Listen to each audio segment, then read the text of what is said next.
یا الہی جب تک میرے بدن میں جان رہے، میری تمنا یہ ہے کہ میری لب پہ تیرا قرآن رہے۔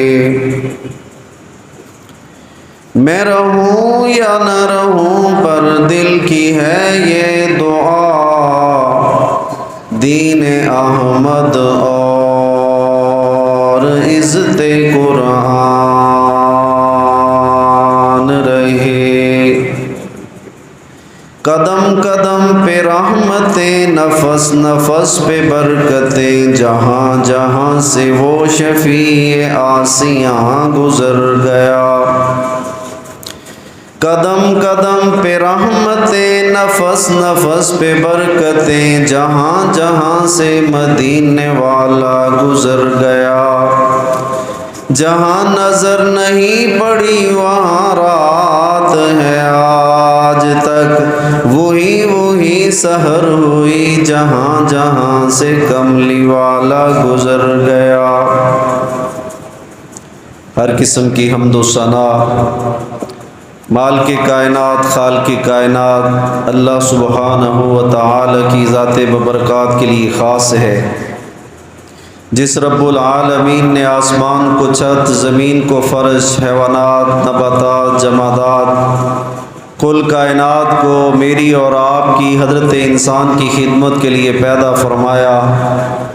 اور رب کائنات نے حضرت انسان اور جناب جن کو صرف اور صرف اپنی ہی عبادت کے لیے پیدا فرمایا۔ چنانچہ ارشاد ہوا وما خلقت الجن والانس الا لیعبدون، بے شمار انگنت لا تعداد درود السلام امام اعظم، خطیب اعظم، رحمت للعالمین، پیغمبر، ساقی حوض کوثر، شافع محشر،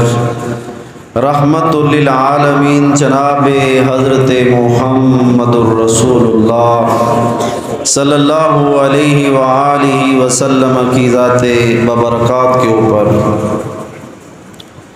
صاحبوں، ساتھیوں، عزت کے لائق پردہ نشین ماؤں اور بہنوں، سب سے پہلے میں اور آپ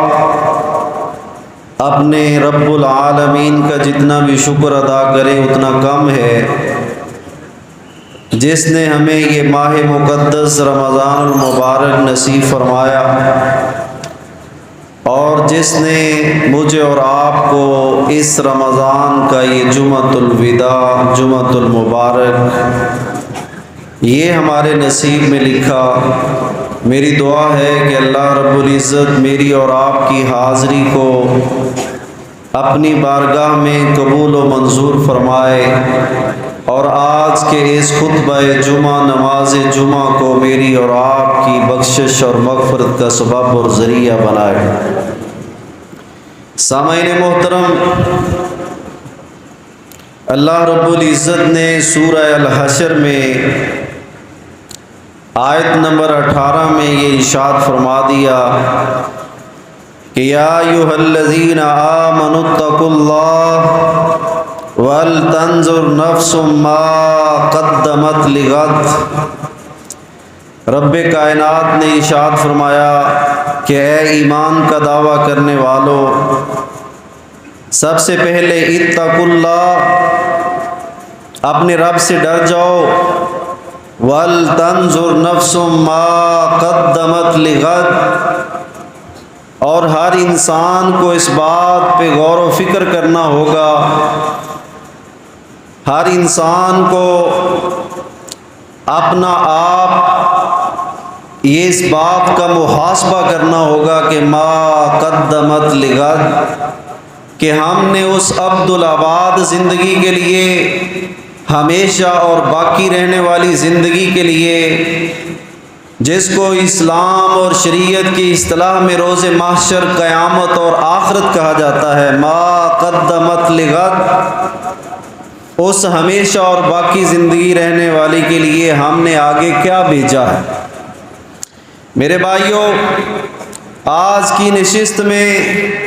میں اور آپ اپنا اپنا احتساب کریں گے، جائزہ لیں گے اور اپنے گریبان میں یہ جھانکیں گے کہ اللہ رب العزت نے مجھے اور آپ کو یہ نیکیوں کا سیزن، نیکیوں کا موسم بہار رمضان المبارک کی صورت میں عطا کیا، جو آج اپنے اختتام کو پہنچنے والا ہے۔ تو ہم نے اس مقدس ایام اور مہینے میں کیا کھویا اور کیا پایا؟ میرے بھائیوں، دنیا میں اللہ رب العزت نے سال کے 12 مہینوں میں سے یہ ایک مہینہ رمضان المبارک کا یہ ہمیں اس لیے دیا تھا کہ ہمارے اندر تقوی اور پرہیزگاری پیدا ہو جائے۔ لیکن میرے بھائیوں، آج ہم نے رمضان المبارک کے اندر تو اپنے آپ کو تقوی کی شاہراہ کے اوپر چلانے کی کوشش کی۔ کتنے ایسے میرے بھائی ہیں جنہوں نے رمضان المبارک میں تو نماز پنجگانہ کی کوشش کی، رات قیام اللیل کا بھی اہتمام کیا، صدقہ و خیرات کا بھی اہتمام کیا، اور اسی طرح باقی جمیع عبادات کے اوپر بھی اللہ کی توفیق سے میں اور آپ گامزن رہے۔ لیکن جو ہی یہ رمضان کا مہینہ اپنے اختتام کو پہنچتا ہے تو پھر یہ مساجد جو اللہ کے فضل و کرم سے اس رمضان میں آباد ہوتی ہیں، پھر وہ رمضان جانے کے بعد مساجد کے اندر رش کم ہونا شروع ہو جاتا ہے۔ تو میرے بھائیوں، اس کا پھر مطلب یہ ہوا کہ جو رمضان المبارک کے مقاصد، جو ذمہ داری ہماری بنتی تھی، ہم اس کو 100% ادا کرنے کے لیے تیار نہیں۔ میری دعا ہے کہ اللہ تعالیٰ جو ہم سے سستیاں، کمیاں اور کوتاہیاں ہوئیں، اللہ رب العزت ان سے صرف نظر فرمائے۔ تو میرے بھائیوں، جب ہم قرآن و سنت کا مطالعہ کرتے ہیں تو سب سے بنیادی بات جو ہمارے سامنے آتی ہے کہ اللہ رب العزت نے رمضان کے روزے اس لیے فرض کیے لعلکم تتقون، تاکہ میرے بندے متقی اور پرہیزگار بن جائیں، میرے بندوں کے اندر خوف خدا پیدا ہو، للہیت پیدا ہو، میرے بندے دنیا سے کٹ کے اپنا رشتہ، ناطہ اور تعلق اس رب العالمین کے ساتھ استوار کر لیں۔ چنانچہ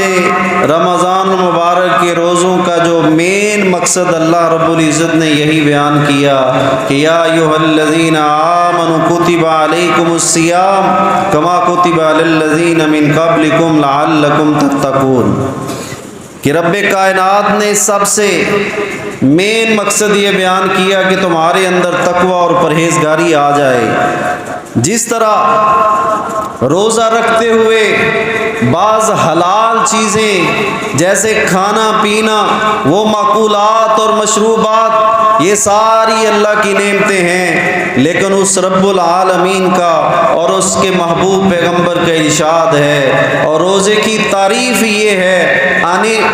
کہ انل اکل والشرب، کہ صبح سے لے کے شام تک اپنے آپ کو کھانے اور پینے اور منہیات سے اپنے آپ کو محفوظ رکھنا اور روکنا۔ تو میرے بھائیوں، تو سب سے پہلے ہمیں اپنا یہ جائزہ لینا ہوگا کہ رمضان المبارک میں اور آپ اللہ کی توفیق اور اس کی رحمت سے وہ جو حلال چیزیں تھیں ان سے ہم رکتے رہے۔ تو یہ میسج اور پیغام ہے اللہ کا اپنے بندوں کے نام کہ میرے بندو، جب یہ رمضان المبارک کا مہینہ گزر جائے تو سال کے باقی 11 مہینوں کے اندر بھی آپ نے جو اللہ کی حرام کردہ چیزیں ہیں آپ نے ان سے بچ کے رہنا ہے اور اپنے آپ کو بچا کے رکھنا۔ میرے بھائیوں، رمضان المبارک میں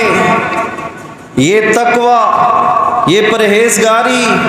یہ روزے کا فلسفہ ہمیں یہ سکھاتا ہے کہ ہم نے اپنی خواہشات کے اوپر کس طرح کنٹرول کرنا ہے۔ میرے بھائیوں، خواہشات کے اوپر کس طرح کنٹرول کرنا ہے؟ تو جب رمضان المبارک گزر جائے تو ہمیں رمضان کا یہ فلسفہ اور رمضان کا یہ میسج ہمیں یہ درس اور سبق دیتا ہے کہ باقی 11 مہینوں کے اندر بھی آپ نے اپنی خواہشات نفس کے اوپر کنٹرول کرنا ہے۔ میرے بھائیوں، رمضان المبارک اور یہ روزہ اور یہ تقوی اور خواہشات کے اوپر کنٹرول، یہ روزہ ہمیں اس بات کا درس دیتا ہے کہ صبح سے لے کے آپ نے شام تک اپنے آپ کو بھوکا اور پیاسا رکھنا ہے۔ تو اللہ رب العزت یہ بتانا چاہتے ہیں کہ جس طرح تمہیں یہ فیل ہوتا ہے کہ بھوک کیا ہے، پیاس کیا ہے، میرے بھائیوں کتنے ایسے گھرانے، کتنے ایسے نوجوان ہیں جن کے اوپر اللہ کا خاص فضل اور کرم ہے، انہوں نے کبھی بھوک دیکھی نہیں، ان کے پاس مال و دولت کی فراوانی ہے۔ تو اللہ رب العزت ان عمراء کو، ان صاحب حیثیت لوگوں کو یہ روزہ رکھوا کر یہ ان کو بتانا چاہتا ہے کہ صبح سے لے کے شام تک یہ بھوک اور پیاس، تو آپ اپنے معاشرے میں ذرا نظر دوڑائیے، کتنے ایسے غرباء فقراء ایسے ہیں، کتنے ایسے کمزور مسلمان ہیں آپ کے بھائی کہ جو فاقوں کے اندر زندگی گزارتے ہیں۔ تو ہمارا دین الدین والنصیحہ، کہ روزے کا یہ پیغام ہوتا ہے صبح سے لے کے شام تک یہ کھانے اور پینے سے رکنا اور یہ بھوک اور پیاس کو برداشت کرنا، کہ ہمارے دل کے اندر اپنے غریب مسلمانوں کے ساتھ ہمدردی اور خیر خواہی کا جذبہ پیدا ہو، ہم ان کے دکھ اور درد کے اندر ہم شریک ہو سکیں۔ اور یہ رمضان یہ مواسات کا بھی مہینہ ہے۔ مواسات کا مطلب ہوتا ہے خیر خواہی اور ہمدردی کا بھی مہینہ ہوتا ہے۔ جس کو اللہ رب العزت نے مال و دولت سے نوازا ہے، وہ خود تو روزے رکھتا رہا، وہ خود تو اللہ کی نعمتوں کو افطار اور سحری کے اندر استعمال کرتا رہا، لیکن اس کے دل کے اندر اپنے غریب، مجبور اور محقور اور کمزور مسلمانوں کے بارے میں جذبہ خیر خواہی اگر پیدا نہیں ہوا تو میرے بھائیوں پھر وہ سمجھ لیں کہ پھر ہم نے رمضان المبارک کا حق ادا نہیں کیا۔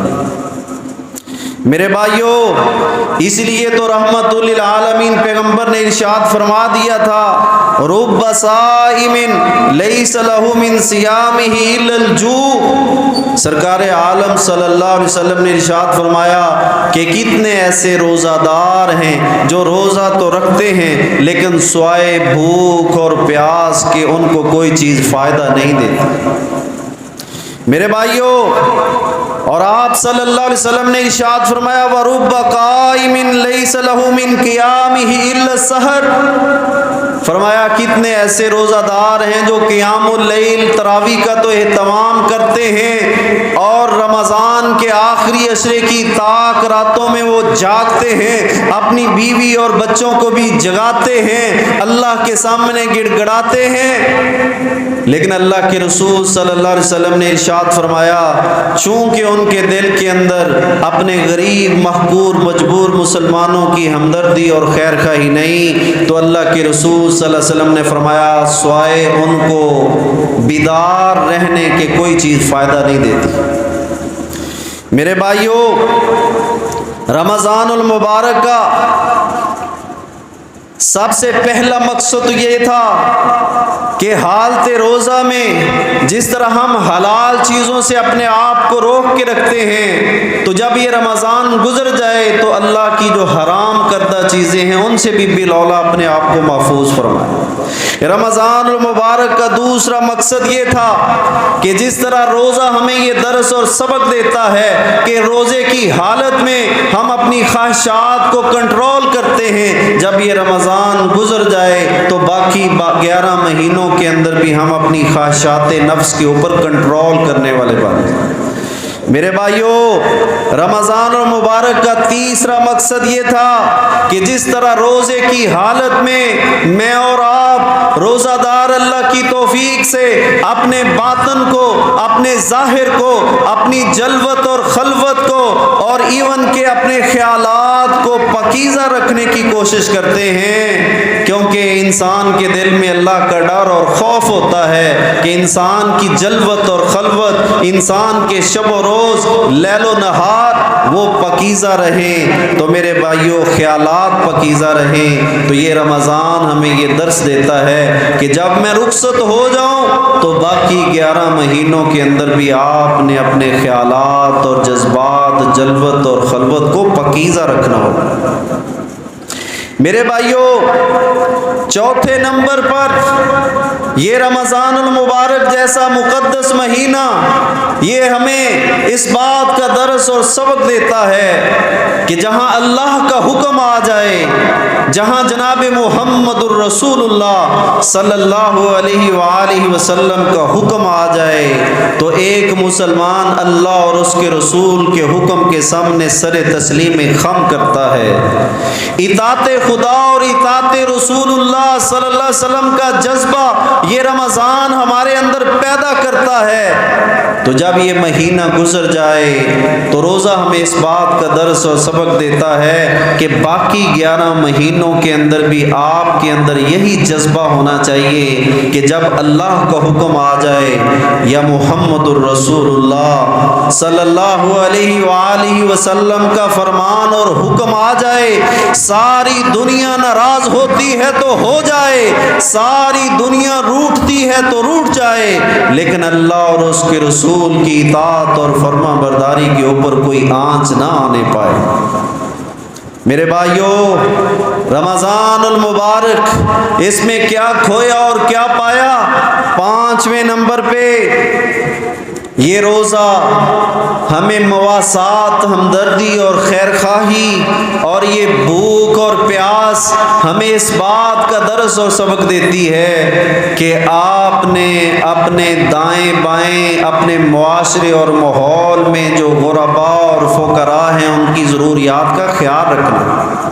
اگر ایک بندہ وہ صائم الدہر بھی بن جائے،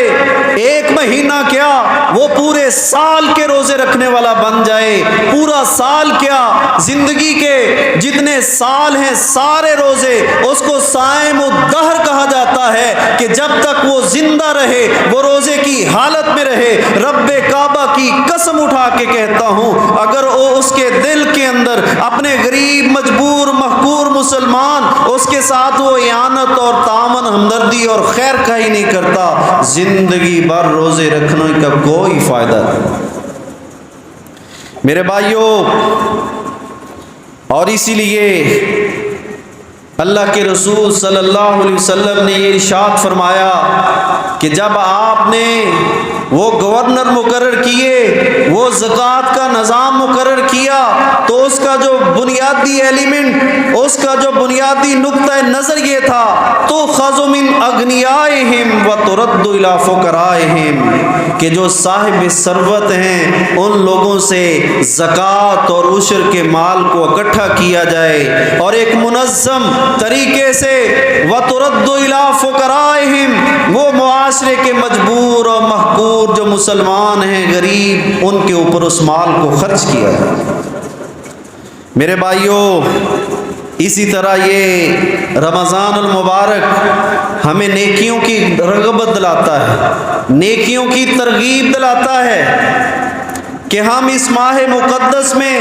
زیادہ سے زیادہ نیکیاں کرنے والے بن جائیں۔ اس لیے مجھے اللہ کے رسول صلی اللہ علیہ وسلم کی وہ صحیح حدیث یاد آئی، فرمایا وَنَادَ مُنَادٍ،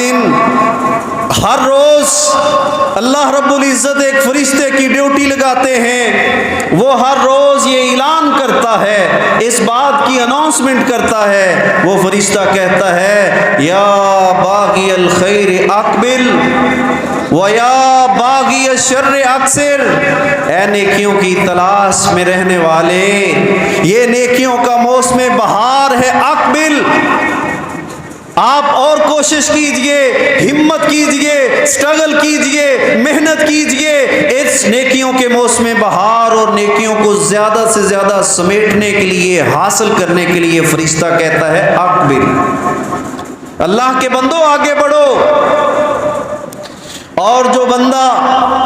رمضان میں تو یہ شیاطین جکڑ دیے جاتے ہیں، جہنم کے دروازوں کو بند کر دیا جاتا ہے، اللہ اپنی جنت کے دروازوں کو کھول دیتے ہیں، لیکن پھر بھی وہ برائی سے باز نہیں آتے۔ فرشتہ یہ اعلان کرتا ہے وَيَا بَاغِيَ الشَّرِّ أَقْصِرْ، اے برائی کی تلاش کرنے والے،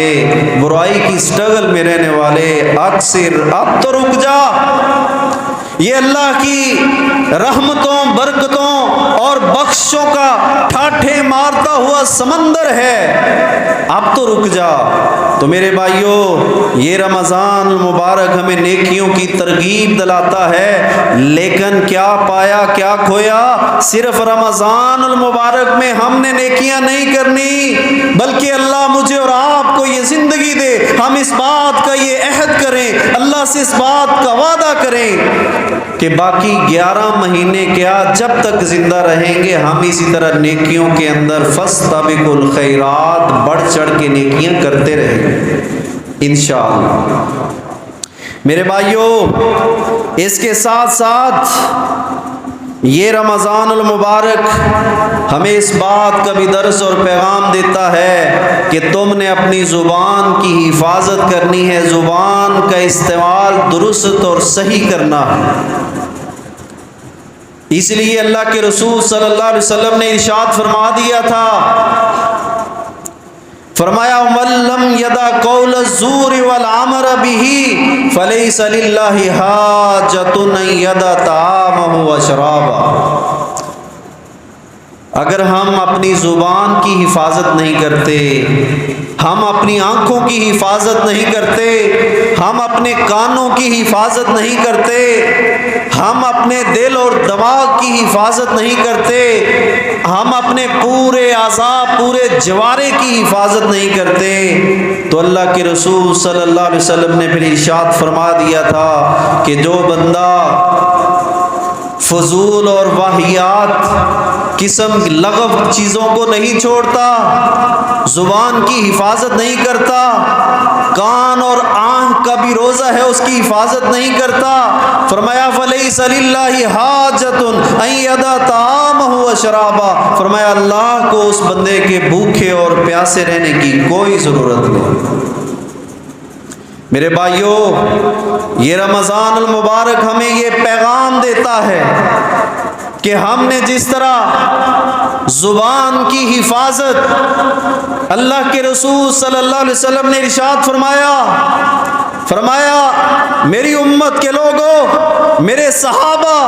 جو بندہ مجھے 2 چیزوں کی ضمانت دے دے، فرمایا میں اللہ کا نبی اور رسول اس کو جنت کی ضمانت دیتا ہوں، جنت کی ضمانت۔ میرے بھائیوں، ان 2 چیزوں میں سے ایک زبان بھی آتی ہے۔ اللہ کے رسول صلی اللہ علیہ وسلم نے فرمایا من یضمن لی ما بین لحییہ وما بین رجلیہ اضمن لہ الجنہ، صحیح حدیث ہے، اللہ کے رسول کا سچا فرمان ہے، فرمایا جو مجھے اس بات کی ضمانت دے ما بین لحییہ، یہ 2 جبڑوں کے درمیان ہے۔ غور کیجئے حضرات، یہ 2 جبڑوں کے درمیان میں زبان ہے،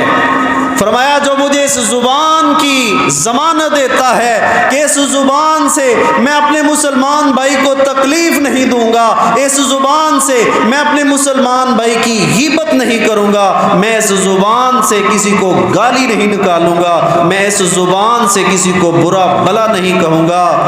فرمایا اضمن لہ الجنہ، میں اللہ کا نبی اور رسول اس بات کی شورٹی ضمانت اور گارنٹی دیتا ہوں کہ وہ بندہ جنتی ہے۔ اللہم اجعلنا منہم، آمین کہنا ہوگا، یہ دعا ہے اللہم اجعلنا منہم، کہ اللہ مجھے اور آپ کو زبان کی حفاظت کرنے والا بنائے اور اس بشارت رسول صلی اللہ علیہ وسلم کا حقدار ٹھہرائے۔ اور فرمایا دوسری وہ چیز ما بین رجلیہ، یہ 2 ٹانگوں کے درمیان وہ جو شرمگاہ ہے۔ اللہ کے رسول صلی اللہ علیہ وسلم نے فرمایا جو مجھے اس بات کی گارنٹی اور ضمانت دے کہ وہ اس کا صرف حلال استعمال کرے گا، وہ اپنے آپ کو زنا سے بچا کے رکھے گا، فرمایا میرے صحابہ سن لو، عزمن لہ الجنہ، میں اللہ کا نبی وہ اپنی شرمگاہ کی، اپنی عزت و آبرو کی حفاظت کرنے والا، وہ مرد ہو یا عورت، وہ نوجوان ہو یا بوڑھا، وہ چھوٹا ہو یا بڑا، وہ امیر ہو یا غریب، فرمایا جو اپنی عزت و آبرو اور شرمگاہ کی حفاظت کرے گا، اللہ کے رسول فرماتے ہیں میں اللہ کا نبی اس کو جنت کی ضمانت دیتا ہوں۔ اللہم اجعلنا منہم۔ اللہ رب العزت مجھے اور آپ کو اس حدیث مصطفیٰ صلی اللہ علیہ وسلم کا مصداق بنائے۔ تو آئیے حضرات اس بات پہ ہم غور کریں کہ یہ رمضان المبارک ہمیں زبان کی حفاظت، شرمگاہ کی حفاظت کا درس اور سبق دیتا ہے۔ مجھے حدیث یاد آئی، کونین کے تاجدار نے ارشاد فرمایا کہ جس انسان کی زبان سے، جس انسان کے ہاتھ سے، ایون کہ جس انسان کے جوارے سے دوسرا مسلمان محفوظ نہیں، اللہ کے رسول صلی اللہ علیہ وسلم نے فرمایا وہ اپنے ایمان کے اوپر، اپنے اسلام کے اوپر نظر ثانی کرے۔ فرمایا مومن وہ ہے، مسلمان وہ ہے، المسلم مسلمان وہ ہے، من سلم مسلمون من لسانہ و یدہ۔ فرمایا دنیا میں نام نہاد مسلمان تو بہت ہیں، نام نہاد حاجی اور نمازی تو بہت ہیں، دنیا میں آپ کو نام نہاد سخی تو بہت نظر آئیں گے۔ فرمایا اگر تم صحیح معنوں میں کسی مسلمان کو دیکھنا چاہتے ہو تو تم یہ دیکھو کیا اس کے ہاتھ اور زبان سے اس کا ہمسایہ، اس کے رشتہ دار، اس کے گھر والے، اس کے عزیز و اقارب، اس کے متحد معاشرے کا رہنے والا ایک ایک فرد اگر اس کی زبان اور اس کے ہاتھ کی ایذا اور تکلیف سے محفوظ ہے تو اللہ کے رسول صلی اللہ علیہ وسلم فرماتے ہیں یہ صحیح معنوں میں مسلمان ہے۔ تو میرے بھائیوں، یہ رمضان المبارک ہمیں گناہوں سے دوری کا بھی درس اور سبق دیتا ہے کہ گناہ چھوٹا ہو یا گناہ بڑا ہو، ہم نے اپنے آپ کو گناہوں سے بچا کے رکھنا۔ اور جس طرح رمضان المبارک میں صبح سے روزے رکھا ہوا کبھی انسان بازار میں گزرتا ہے، شیطان جو ہے انسان کے ذہن میں یہ بات آ جاتی ہے، پورا سال چونکہ شیاطین کھلے رہتے ہیں، اس رمضان میں شیاطین جکڑے جاتے ہیں، ایک سوال پیدا ہوتا ہے، اکثر لوگ سوال پوچھتے ہیں، اس کے باوجود جو بندہ اللہ کے دین سے دور ہے، قرآن سے دور ہے، روزے سے دور ہے، صدقہ و خیرات عبادات سے دور ہے، شیاطین تو جکڑے جا چکے ہیں، اس کی وجہ کیا ہے؟ میرے بھائیوں، محدثین مفسرین نے اس کی وجہ یہ لکھی ہے، اللہ کے رسول صلی اللہ علیہ وسلم کا فرمان تو 100% کیا 1000% حق اور سچ کے اوپر مبنی ہے کہ وہ سلسلۃ الشیاطین، رمضان میں شیاطین کو جکڑ دیا جاتا ہے، نو ڈاؤٹ، اس میں کوئی شک و شبے کی گنجائش نہیں، لیکن یہ بندے کی بدقسمتی ہے، پورا سال اللہ کی بغاوت اور نافرمانی کے کام کر کے اس کا مزاج اس طرح کا بن چکا ہے، اس کی نیچر اور فطرت اس طرح کی بن چکی ہے کہ وہ رمضان اور مبارک کے اندر بھی وہی کام کرتا ہے جو رمضان کے علاوہ کرتا ہے۔ تو میرے بھائیوں، رمضان ہمیں اس بات کا پیغام دیتا ہے کہ جس طرح تم اپنے آپ کو رمضان و مبارک کے مہینوں میں چھوٹے اور بڑے گناہوں سے بچا کے رکھتے ہو، کہیں میرا روزہ ضائع نہ ہو جائے، کہیں میرا رب میرے پہ ناراض نہ ہو جائے، میرے رب نے اس بات سے مجھے منع کر دیا ہے، اس چیز کا خیال، اللہ کا خوف اور ڈر یہ ذہن میں رکھتے ہوئے تنہائی میں، جلوت اور خلوت میں اگر کوئی آپ کی وہ گناہ کا کام بھی نظر آتا ہے، اس سے ہم اپنے آپ کو روکتے ہیں، تو یہ رمضان کہتا ہے کیا کھویا اور کیا پایا، سال کے باقی مہینے، باقی زندگی کے اندر بھی تم نے اپنے آپ کو چھوٹے اور بڑے گناہوں سے بچا کے رکھنا۔ اللہ مجھے آپ کو یہ توفیق عطا فرمائے۔ میرے بھائیوں، یہ رمضان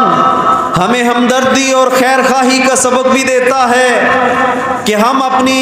خوشیوں کے اندر اپنے مجبور، محقور، مظلوم مسلمانوں کو شامل کریں۔ تو یہ جو فلسفہ ہے، رمضان جب گزر جائے باقی 11 مہینوں کے اندر بھی اگر ہماری یہ کیفیت اور حالت ہوگی کہ ہم ہمدردی اور خیر خواہی کرنے والے بن جائیں گے تو رب کعبہ کی قسم پھر سمجھ لیجئے اللہ کا ہم پہ فضل اور کرم ہے، ہم اللہ کے محبوب بندے ہیں۔ میرے بھائیوں، اللہ کے رسول صلی اللہ علیہ وسلم نے اس کی مثال حدیث مبارکہ میں یوں بیان کی، فرمایا پوری دنیا کے رہنے والے مسلمان جن کا رشتہ اور ناطہ لا الہ الا اللہ محمد الرسول اللہ ہے، میرے بھائیوں اگر ہندو بنیا کشمیر، مقبوضہ کشمیر میں ہمارے مسلمان بھائیوں کے اوپر ظلم اور زیادتی کرے تو ہم پاکستان میں رہتے ہوئے ہمارے دل کے اندر ایک تڑپ، ہمارے دل جو ہے وہ رونٹے کھڑے ہو جاتے ہیں، دل کے اندر ملال پیدا ہو۔ کشمیریوں سے رشتہ کیا، لا الہ الا اللہ کی صرف لفظی نہیں صحیح معنوں میں صدائیں بلند ہوں۔ اگر فلسطین کے اندر آپ نے چند دن پہلے دیکھا، یہی رمضان المبارک سن 2023 تھا، وہ مسلمان فلسطینی، میری مائیں اور بہنیں، وہ خواتین اور بچے اور بوڑھے اور نوجوان وہ روزے کی حالت میں تھے۔ اسی رمضان کے اندر آپ نے دیکھا ہوگا سوشل میڈیا پہ کہ ان فلسطینی مسلمانوں کے اوپر قبلہ اول بیت المقدس کے اندر، جس کے بارے میں رحمت للعالمین پیغمبر نے یہ ارشاد فرما دیا تھا کہ دنیا میں سب سے بہترین جگہ وہ ہے، وہ اللہ کا گھر ہے۔ میرے دوستو پوری دنیا کی جتنی مساجد ہیں وہ ساری بیت اللہ کی بیٹیاں ہیں، وہ ساری بیت المقدس کی بیٹیاں ہیں۔ اسی مہینے کے اندر ان کے اوپر ظلم اور بربریت کے پہاڑ توڑے گئے، ہمارے فلسطینی مسلمانوں کو شہید کیا گیا۔ میرے بھائیوں، یہ رمضان ہمیں ہمدردی اور خیر خواہی، اپنے مظلوم مسلمان بھائیوں کے ساتھ کھڑا ہونے کا یہ درس اور سبق اور پیغام دیتا ہے۔ اگر ہمارے اندر یہ جذبہ، یہ شوق ہمارے اندر پیدا نہ ہو تو پھر معاف کرنا، نہ پھر ہم نے رمضان کا حق ادا کیا ہے، نہ ہم نے مسلمان ہونے کا حق ادا کیا۔ میرے دوستو، میرے بزرگوں،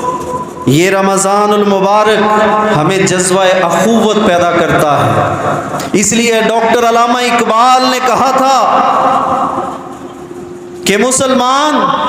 جب ان کے اندر جذبہ اخوت پیدا ہوتا ہے تو پھر یہ جذبہ ہمیں رنگ اور نسل سے آزاد کرتا ہے، یہ جذبہ ہمیں کالے اور گورے سے آزادی دلاتا ہے، یہ امیری اور غریبی کی جو زنجیریں ہیں ان کو توڑتا ہے۔ ہم ایک ہی صف میں کھڑے ہوتے ہیں، ایک ہی صف میں کھڑے ہو گئے، محمود و ایاز نہ کوئی بندہ رہا نہ بندہ نواز۔ میرے بھائیوں، اور اللہ کا قرآن کہتا ہے انما المؤمنون اخوہ، فرمایا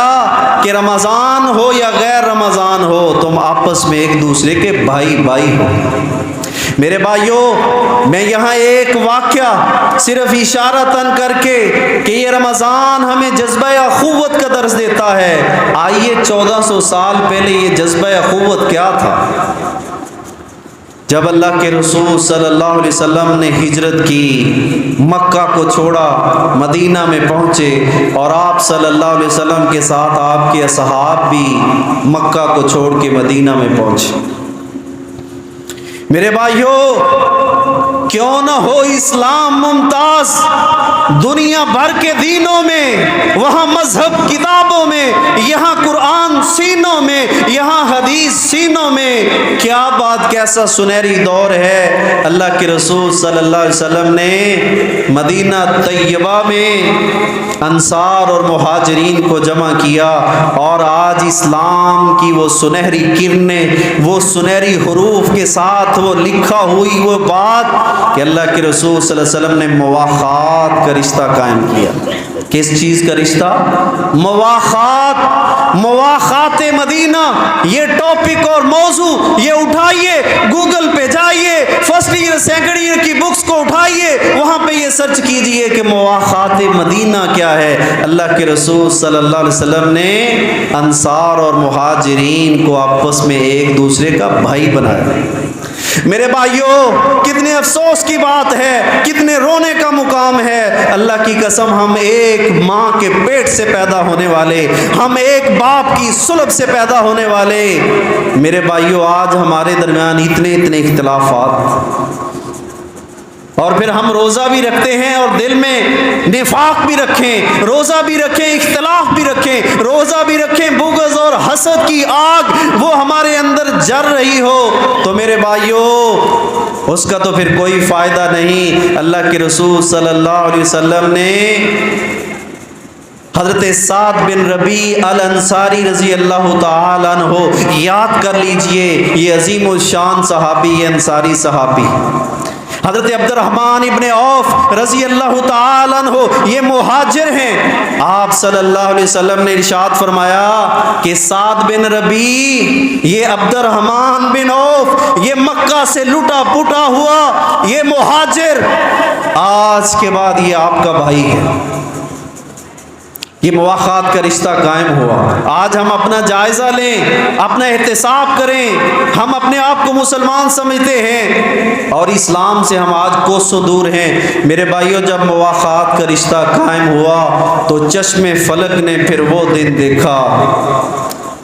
حضرت سعد ابن ربیع رضی اللہ تعالیٰ عنہ انصاری اپنے مہاجر بھائی، اللہ اکبر، ان کو کہنے لگے عبد الرحمن بن عوف رضی اللہ تعالیٰ عنہ کو کہ اللہ کے رسول نے تجھے میرا بھائی بنایا ہے، یہ میری جتنی بھی پراپرٹی جائیداد بینک بیلنس ہے آج کے بعد آدھا تیرا ہے اور آدھا میرا ہے۔ اللہ اکبر۔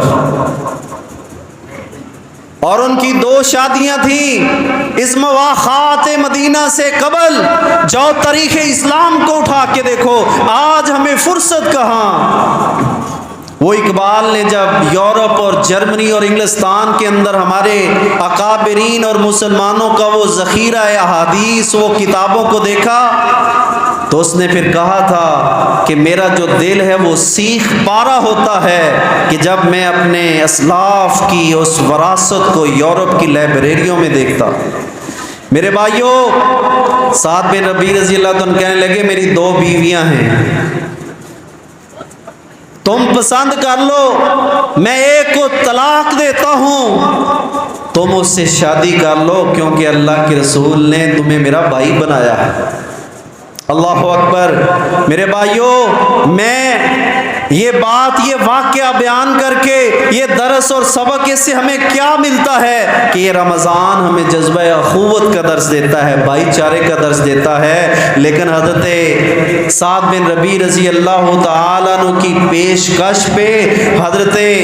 اللہ اکبر عبد الرحمن بن عوف رضی اللہ تعالیٰ عنہ میرے اور آپ کے جیسے دنیا دار اور لالچی نہیں تھے، دوسروں کے مال کے اوپر نظر رکھنے والے نہیں تھے، دوسروں سے دھوکہ اور فراڈ کرنے والے نہیں تھے۔ آج تو ہم سوچتے ہیں کہ ہمیں کب کوئی آفر ہو فوراً ہم اس چیز کو حاصل کر لیں۔ یہ آفر کی سعد بن ربیع نے، لیکن عبد الرحمن بن عوف رضی اللہ تعالیٰ نے کیا شاندار جواب دیا۔ اور اسی لیے تو شاعر نے کہا اولئک آبائی فجئنی بمثلہم۔ دنیا میں اگر تم اپنے ہیروز کو دیکھنا چاہتے ہو، اپنے اسلاف کو دیکھنے چاہتے ہو، اپنے اکابرین کو دیکھنا چاہتے ہو، اور رب کعبہ کی قسم ہے آج وہ جہلم کے رہنے والا وہ مرزا جو صحابہ کے بارے میں بکواس کرتا ہے، اللہ کی قسم یہ وہ صحابہ ہیں۔ آج جب ہم یہ کہتے ہیں یہ اللہ کے رسول کا فرمان ہے، اور ایون کہ یہ قرآن پاک، یہ کس نے ہمیں بتایا کہ یہ اللہ کی کتاب ہے؟ یہ بتانے والے صحابہ تھے کہ یہ قرآن اللہ کی کتاب ہے۔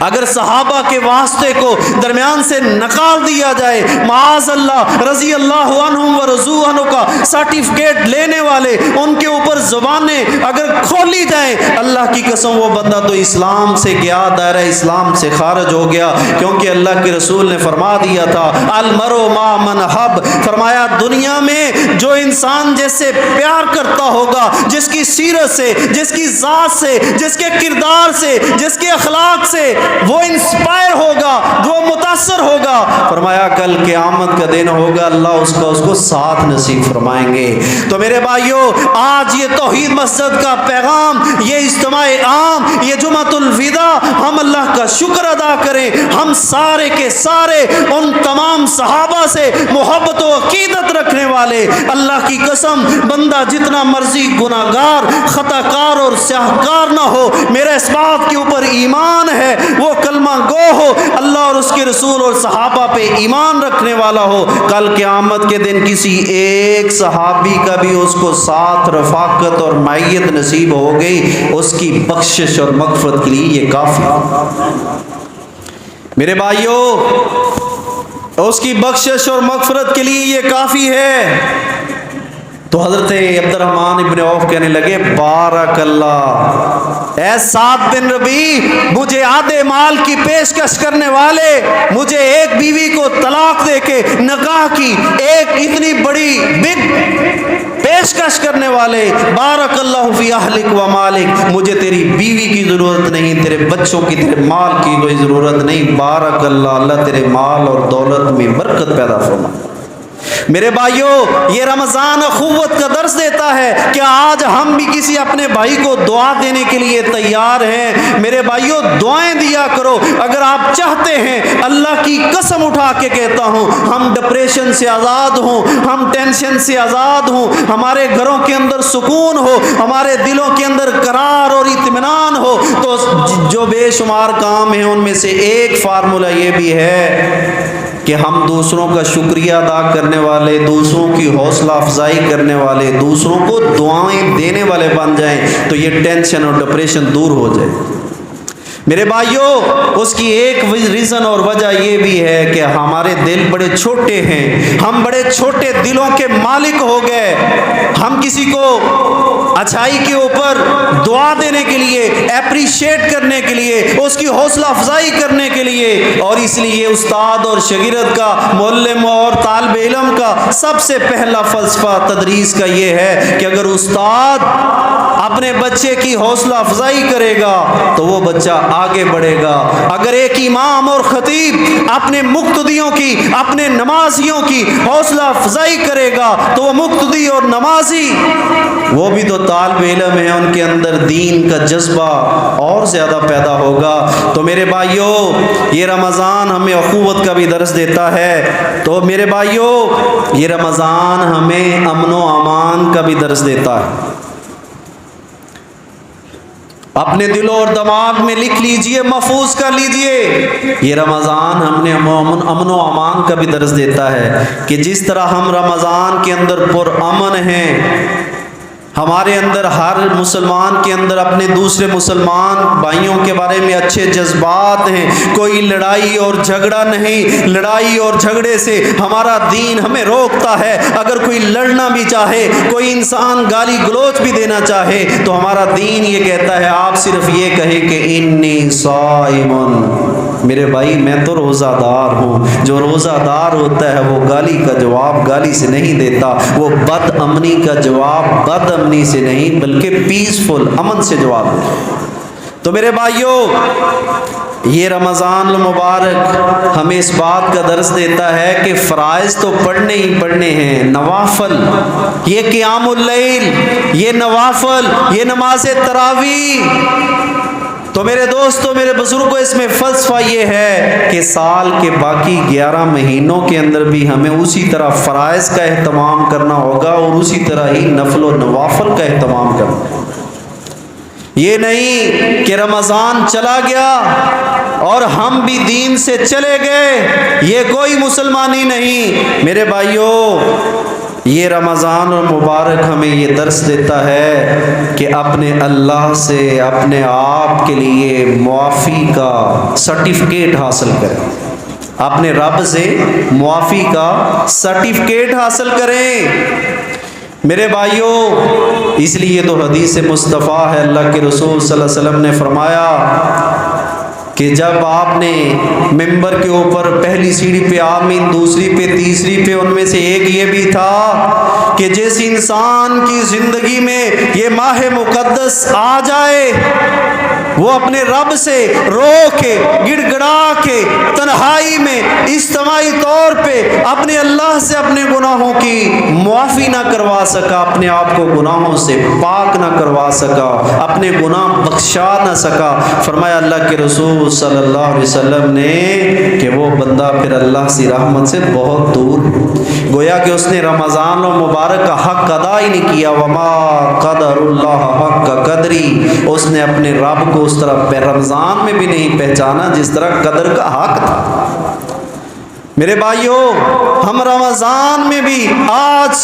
اللہ کی قسم ہمارے پاس شام تک کا وقت ہے، یہ چند گھنٹے ہیں، مجھ سمیت سب سے پہلے میں اپنے آپ کو مخاطب ہوں، پھر میں آپ کو مخاطب ہوں۔ اگر ہمارے ان 30 دنوں میں کوئی کمیاں کوتاہیاں رہ گئیں، اگر ہماری آنکھ سے اللہ کے خوف کا آنسو نہیں نکلا، تو میرے بھائیے جب ہم یہاں سے پلٹیں گے جاؤ تنہائی کے اندر، میرے بھائیوں پھر ہم وہاں تنہائی کے اندر بیٹھ کے اپنے گناہوں کو یاد کریں، ہو سکتا ہے یہ زندگی کا آخری رمضان ہو میرے بھائیوں، تو پھر ہم وہاں پہ روئیں، کرلائیں، گڑ گڑائیں اللہ کے حضور۔ اور اللہ کے رسول صلی اللہ علیہ وسلم نے تو یہاں تک فرما دیا تھا جو ایک بندہ روتا ہے اللہ اس کو بھی معاف فرما دیتے ہیں، اور ایک بندہ ہے اس کے شقی القلب، دل کی سختی کی وجہ سے اگر اس کو رونا نہیں آتا، وہ اپنے منہ کو ٹیڑھا میڑھا کرتا ہے، اللہ اس کو بھی معاف فرما۔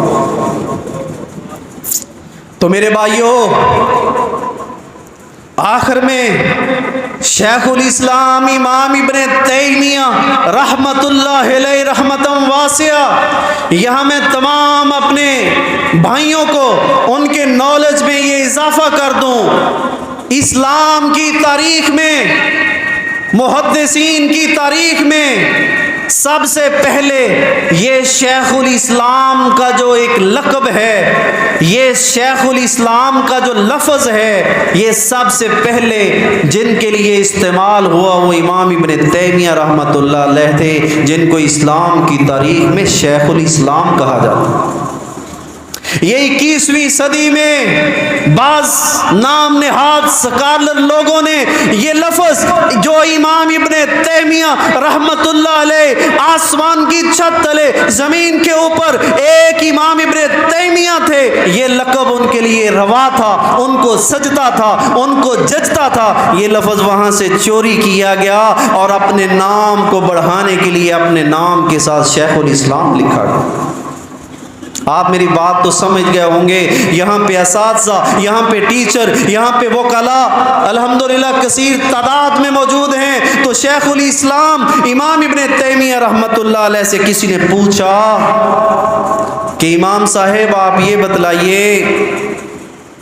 کہ کس بندے کا رمضان جو اللہ کی بارگاہ میں اس کی عبادتیں ریاضتیں قبول ہوئی ہیں اور بندے کی عبادتیں ریاضتیں قبول نہیں ہوئیں، اس چیز کے لیے پیمانہ کیا ہے، اصول کیا ہے، قانون کیا ہے، ہمیں کس طرح پتہ چلے گا کہ ہماری عبادتیں ریاضتیں، ہماری ہمدردی خیر خواہی، ہمارا انفاق فی سبیل اللہ، ہمارے قیام، ہمارا صدقہ و خیرات وہ اللہ کی بارگاہ میں قبول اور منظور ہو گیا ہے یہ نہیں ہوا، اس کے لیے کوئی اصول بتا دیں۔ وہ دنیا کے سب سے بڑے مفتی شیخ الاسلام امام ابن تیمیہ رحمت اللہ علیہ نے پھر اس کا جواب دیا۔ وہ جواب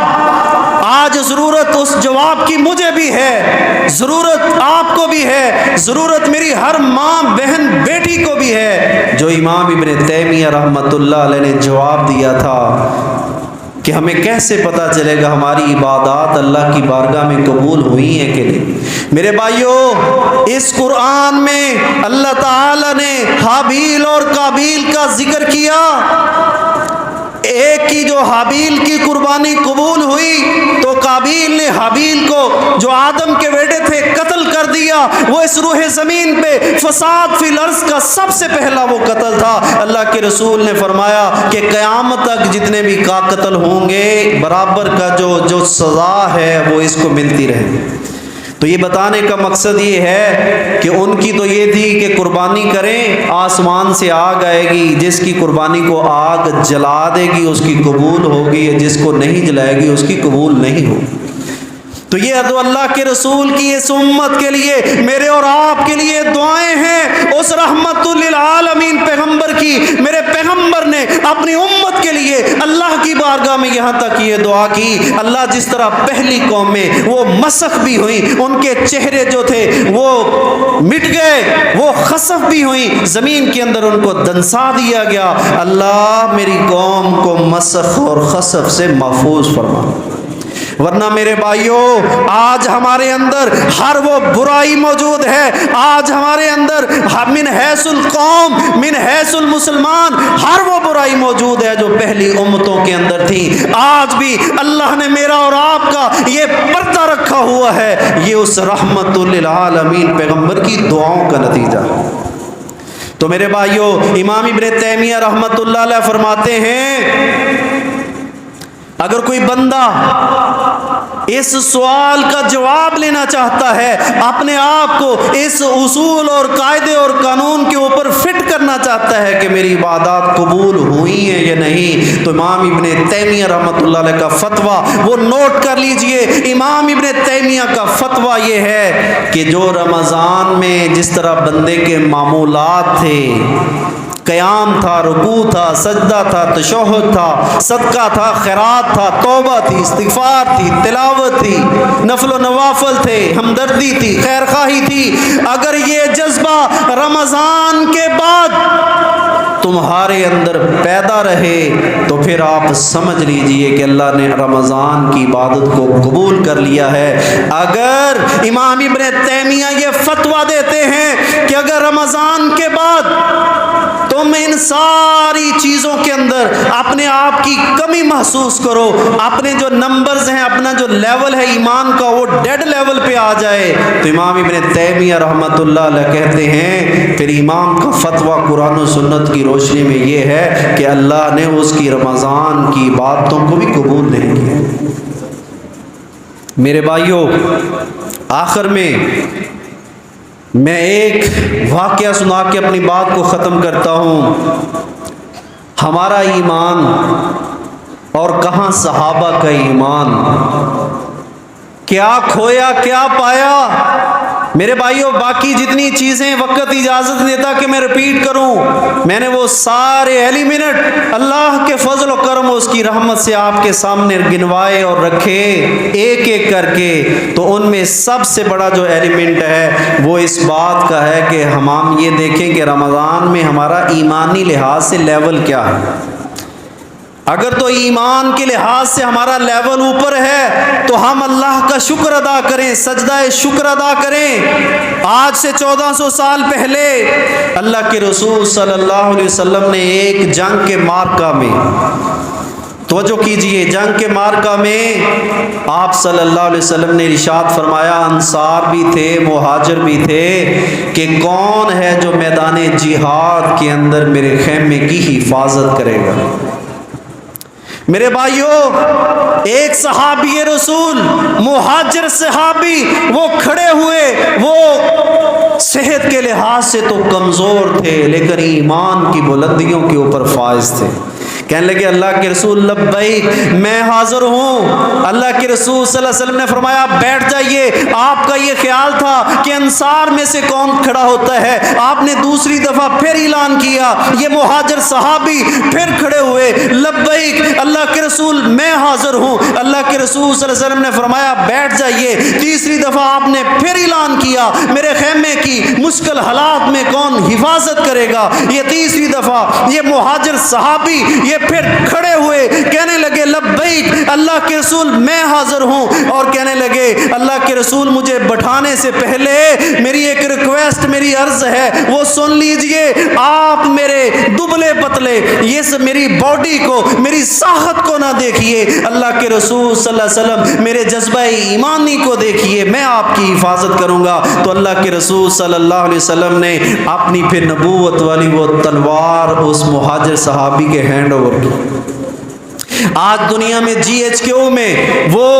کمان کی تبدیلی کے مناظر آپ دیکھتے ہیں، میرے محبوب نے اپنی تلوار اس مہاجر صحابی کو دی۔ میرے بھائیوں، پھر کفر اور اسلام کا یہ معرکہ رونما ہوا صحابہ کے درمیان۔ ایک دفعہ میں اشارہ کر کے اپنی بات کو انڈ کی طرف لے کے جا رہا ہوں، وقت اجازت نہیں دیتا۔ آپ نے جب اس کو اپنی تلوار دی، گمسان کی لڑائی ہوئی صحابہ کے مابین۔ ایک دفعہ بغدڑ کی کیفیت، دشمن جو تھے، مشرکین جو تھے، کافر بے ایمان تھے، وہ بار بار، میرے بھائیوں میں بتاتا چلا جاؤں، یہ جنگ احد ہے، یہ احد کا معرکہ ہے، وہ بار بار اس خیمے کی طرف جاتے ہیں جہاں اللہ کے رسول صلی اللہ علیہ وسلم تشریف فرما تھے۔ ان مشرکین کی یہ خواہش تھی، یریدون لیطفئوا نور اللہ بافواہہم واللہ متم نورہ،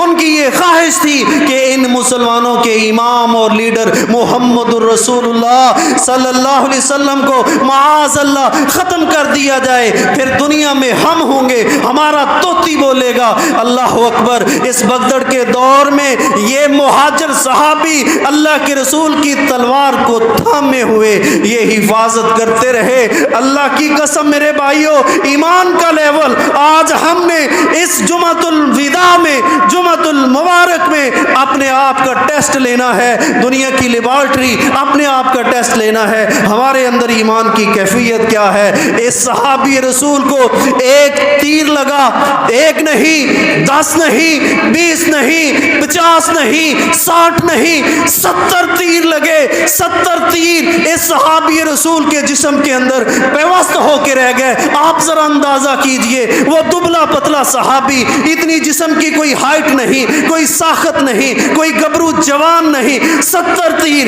امام ابن عبد البر نے اپنی کتاب کے اندر لکھا، جناب صدیق اکبر رضی اللہ تعالیٰ عنہ نے ان تیروں کو، ان کے زخموں کے نشانوں کو دیکھا، 70 سے زائد زخم تھے۔ میرے بھائیوں، یہ مہاجر صحابی، یہ ایمان کا لیول اتنا تھا، اس نے اللہ کے رسول کو یقین دہانی کروائی کہ آپ کا یہ دیوانہ اور پروانہ سارے خدا نہ خواستہ پلٹ جائیں۔ یہ صحابی پھر بھی ڈٹا رہا اللہ کے رسول کی حفاظت کے لیے، اللہ کے رسول صلی اللہ علیہ وسلم کو دشمنوں سے بچانے کے لیے۔ میرے بھائیوں، چور چور ہو کے 70 زخم ہو، خون کے فوارے نکل رہے، یہ صحابی گر گئے۔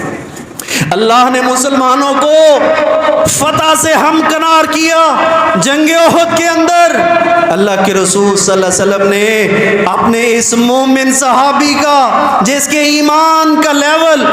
آسمان کی بلندیوں پہ محو پرواز ہے، آپ صلی اللہ علیہ وسلم، صحابہ کہنے لگے آپ کو ہم اٹھاتے ہیں فرسٹ ایڈ کے لیے، آپ کی زخموں پہ مرہم اور پٹی کرنے کے لیے دوسرے خیمے میں لے کے جاتے ہیں۔ یہ صحابی رسول کہتے ہیں نہیں، اللہ کے رسول صلی اللہ علیہ وسلم میں قربان جاؤں۔ یہ صحابی کا ایمان اتنا اللہ تھا، اتنا بے مثل اور بے مثال تھا۔ اللہ کے رسول صلی اللہ علیہ وسلم تشریف لائے، آپ نے اس مہاجر صحابی کے سر مبارک کو اپنی نبوت والی گود میں رکھا،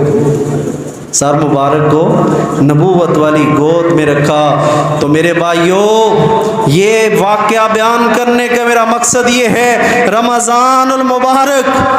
ہمیں اس بات کا درس اور سبق دیتا ہے کہ جب قرآن پڑھا جائے، قرآن سنا جائے، ہماری یہ کیفیت ہو جو قرآن نے بیان کی ہے، اذا تلیت علیہم آیاتہ زادتہم ایمانا۔ میرے وہ بندے ہیں جب وہ قرآن کو پڑھتے ہیں، اس کے ترجمے تفسیر پہ غور کرتے ہیں، زادتہم ایمانا، وہ رنگ کا کالا ہو، وہ غریب ہو، وہ معاشرے کا پسا ہوا ہو، لیکن اس کے ایمان کے اندر اضافہ ہوتا ہے۔ کیا کھویا کیا پایا؟ اگر تو رمضان میں ہماری یہ ایمان کی کیفیت ہے، یہ کیفیت باقی 11 مہینوں کے اندر بھی اس طرح رہی، ہمارے ایمان میں مسلسل اضافہ ہوتا چلا گیا، ہمارے زمین جو بنجر ہے وہ قرآن کی برکت سے وہ سیراب ہوتی رہی، تو اللہ کی قسم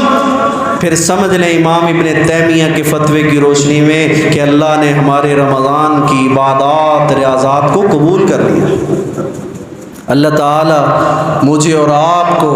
ان تمام باتوں پہ عمل پیرا ہونے کی توفیق نصیب فرمائے۔ رمضان اور غیر رمضان میں بھی اللہ تعالیٰ ہمیں اسی طرح عبادات کرنے کی توفیق نصیب فرمائے۔ وآخر دعوانا ان الحمد للہ رب العالمین۔ دوسرے خطبے سے پہلے ایک اعلان ہے۔ آپ جانتے ہیں کہ یہ مرکز التوحید پورا سال پورا مہینہ اس مسجد کی آبیاری کے لیے معتکفین، آپ احباب، علماء کرام، ان کی خدمت، اتنے اخراجات ہیں، فنڈ کی اپیل نہیں کی، تو انتظامیہ کی طرف سے یہ پرزور اپیل ہے کہ آپ اس جمعۃ الوداع میں اپنے بہترین مالوں کو اس بہترین مصرف کے اوپر صرف کیجیے۔ اللہ تعالیٰ آپ کے مال اور جان میں برکت پیدا فرمائے۔ وآخر دعوانا الحمد للہ رب العالمین۔